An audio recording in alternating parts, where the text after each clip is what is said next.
Deep breath. So, World Acceptance Autism Month. World Autism Acceptance Month. That's it. I need my own speech therapist. We'll probably get onto that at some stage. So, last 24 hours, rewinding. Eden comes home yesterday from, swimming, a full day of being kind of in the car, out the car, different events. He had a pretty intensive day yesterday, and Thursdays are like that because he has to be with his carer, and that doesn't always present the best environment for him. He misses his mum a little bit, which is another story. So he is very tired on a Thursday evening, and I get to see just how that affects his sensory kind of overload, for want of a better term. He is, I suppose, in a state where all rational thinking has left the body, and everything that he does causes him distress, and that distress may I suppose show itself in acts of violence, rage and distress, but it's really quite upsetting because he will get caught in a loop of being upset by the fact that his trousers have a small mark on them, or some water has dripped on them because he's washed his hands after going to the toilet. Great job though, mate. And it just creates a kind of such distress in his head that he unleashes, hell on the rest of us. That's a pretty difficult situation to be in because it's hard to break that cycle. I find, and I'm still learning. And what I did yesterday, after a period of time where he kind of went through his, I suppose, anger phase and was just crying, real tears, incredibly distressing as a parent to see your son so distressed, but you kind of just hold him. I find that having completed his sensory assessment, that kind of close contact, absorbing kind of some of the, I suppose, the negative vibrations that must be going through him. I know that sounds a little bit weird. He will, interestingly, very quickly settle, but then fall asleep on me.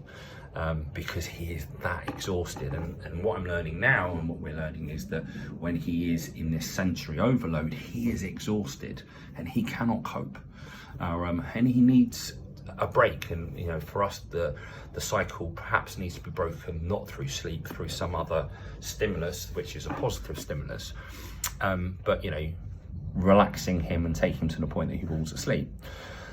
That then does create a knock-on effect because it's normally too early for him to go to sleep. And what I mean by that is, if he goes to sleep pre-6 p.m, he'll be up, and so he was up pretty early in the night, 3 o'clock in the morning.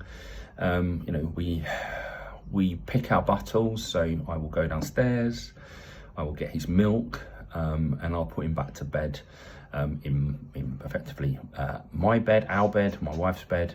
So he'll sleep with my wife, who is not particularly physically well at the moment, so it's not ideal, but it's, well, if I want to sleep, I need to, kind of deal with the situation. Anybody that's listened to our extension dramas knows that I have this 4th bedroom, but it's not finished, so I'm sleeping in Eden's room on his very small bed. But you do these things. But this morning, kind of the knock-on effect was the alarm went off, and I have one of these Whoop things, right? So I tapped it.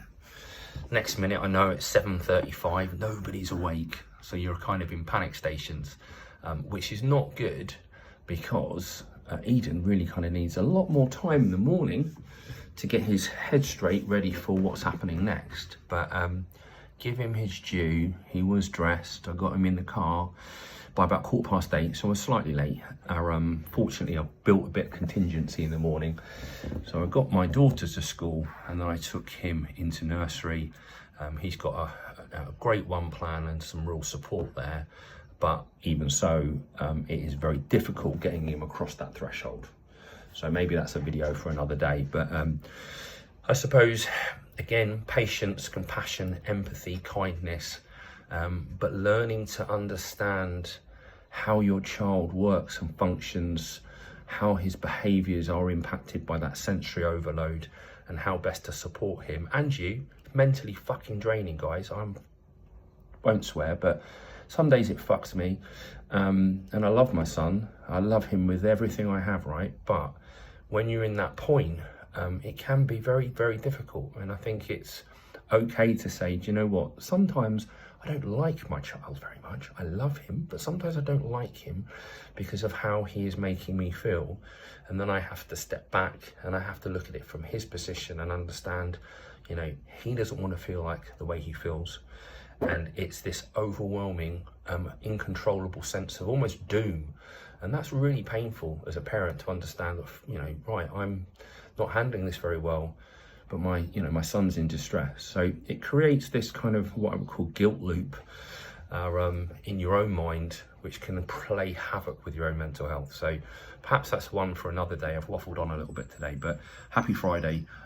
If these are being listened to, I'm going to keep doing them because I said I would until the end of World Autism Acceptance Month. And maybe one of the videos I'll actually say that correctly. Thank you. Good day.